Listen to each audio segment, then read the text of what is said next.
URC Power Rankings for round 6. Weird time to be doing power rankings with half of the games called off. The South African teams didn't play in the last round before the autumn games, and now they've missed out on a round here, and the next round's not going ahead. Zebre and Scarlets have gone back to Europe. Cardiff and Munster got positive cases, so they're stuck in Cape Town at the moment as I record this anyway. No, goodness knows what's going to happen with the 4 South African teams. They're probably going to end up playing each other. It's a bit of a mess, but we shall plow on with the power rankings for now. I've just kind of calculated them as normal. So yeah, it's going to be a bit of a weird one, but you guys can always let me know your thoughts on how things are shaping up. 16th is Zebre, despite the fact they didn't play, which actually kind of might be a good thing, because they didn't get any losses, and I attribute a negative score for losses, and then I only count the more recent results more heavily. So if anything, they've kind of gone up because I've reduced the value of their negative scores, but essentially they're none from 5. They're the only winless team. They remain at 16. Dragons, unfortunately, are here at 15, and it's one that's quite different from the log. I think the log's got them on 11th, but they are 1 and 5. They've picked up a few bonus points here and there, so the log's got them looking a bit better, but it's another loss for the Dragons guys. Pretty poor second half against Edinburgh, you'd have to say. So they are there in 15th. The Lions are still here. They didn't have a game. Likewise with them, maybe no game is not a bad thing. They've got 1 win from their 4. And then the Bulls have actually dropped a spot because one of the other teams has gone up. None of the Bulls did anything. The Bulls didn't play. But there's another team around them who went up. So yeah, the Bulls have consequently gone down. Likewise, the Sharks, who didn't have a game, they have gone down. Scarlets, who didn't have a game, have also gone down. And this is all because Benetton, who were in 12th, or was it 13th? Benetton have jumped up. Benetton got a win. It was a last-minute kick to win their game against Glasgow, but they got it done.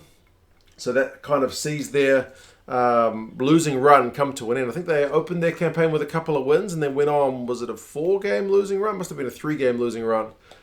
So yeah, they're kind of back to 50-50 now with 3 and 3. So yeah, 2 wins, then 3 losses on the bounce. Saw them kind of plummet down, but now they've got a win. So that's kind of seeing them back up a little bit. So they are up. I think they're 8th on the log, so it's kind of similar. And the Stormers are here. Remember, the Stormers had the best record of South African teams with a win, a draw, and 2 losses. So yeah, it's another one where it's a bit weird because I haven't given them overall they'd have a negative score, but because they haven't got any result this week and I'm reducing the value of the previous weeks, that kind of boosts them up. Hopefully, if all the games get played, it'll even itself out over the season, which it would have done if we'd just gone with normal buys, but with the COVID stuff, goodness knows, we'll have to play it by ear. So that's the bottom half. Getting into the top half, we've got Glasgow here. They are down. They dropped that result away to Benetton. Probably a result you want to be getting, man, especially in that Scottish-Italian pool, where you especially can't be dropping points to your rivals, and that's what they did. Kind of a brutal one to suffer away at the death, but it was what it was. They conceded a couple of penalties, so Benetton kicked 6 points in the last 15 minutes. It got the job done. Cardiff didn't have a game, but their kind of positive record still keeps them here. They are 3 and 2. I think they're 9th on the log, so it's kind of similar to the power rankings. One team who is up a couple of spots is Connacht. I think they were in 8th last time. Now, if you haven't seen their game, it's well worth a watch. And just note how good these guys' hands were, despite the fact that it was windy and absolutely driving rain. You still see some stupid offloads and really good attacking play. It's almost like the guys were slippery, that they were harder to tackle. I don't know. It's one of the strangest, like one of the highest scoring results I've ever seen from such a wet game that was for large periods a pretty even contest. And the team that they beat, I've got them 1 spot above. That's Ospreys. Ospreys are down. Ospreys were, I think, all the way up to, was it 2nd or 3rd last time? So they've dropped down. Ospreys did have a decent record, and it's interesting because they are not scoring a heap of tries, but they're able to get results from some kind of smart tactical kicking and kicking from the tee, but it didn't do them any good in that that loss. The weather, to be fair, was not conducive to trying to slot a lot of goal kicks over. Kind of has to be said. But anyway, that's your 3 rows. We get to the top row. There are some changes, but... Okay, that's not even my phone. Whose phone is that? 4th spot is Munster. Munster goes there into 4th. They are down because they didn't have a game. So Munster have got a very positive record. They are 5-1. So for them to not have a game, unlike the teams which I mentioned, not playing a game actually kind of lifts them up. Not playing a game and keeping that high record actually kind of brings Munster down. Just because I'm reducing the value of their previous wins, they get 0 for this round. So overall, collective score, it kind of reduces, if that makes sense. But as I said, if we get them to play games later, should even itself out. Who else have we got? We have got Edinburgh up into the top row. These guys were in the 2nd row prior to the... they were in 5th prior to the autumn game. So Edinburgh's record's starting to look pretty good as well. 4 wins, a draw, and a loss. 3rd spot. So solid away win for them. Bonus point at the death as well. Bonus point's very important. So I think they are... they're 3rd on the log as well. So yeah, they're actually having a pretty impressive campaign. They've just been a really fun team to watch, man. They got lots of game breakers and they're playing just very entertaining rugby. A couple of Argentinians got some tries for them. But like Velicot's really exciting. And yeah, Kinghorn's been better at 10 than I've expected, as people have been kind of mentioning as well. So kind of happy days for Edinburgh fans. There's a change at the top with Leinster dropping that result despite the fact they were missing a ton of their big guns.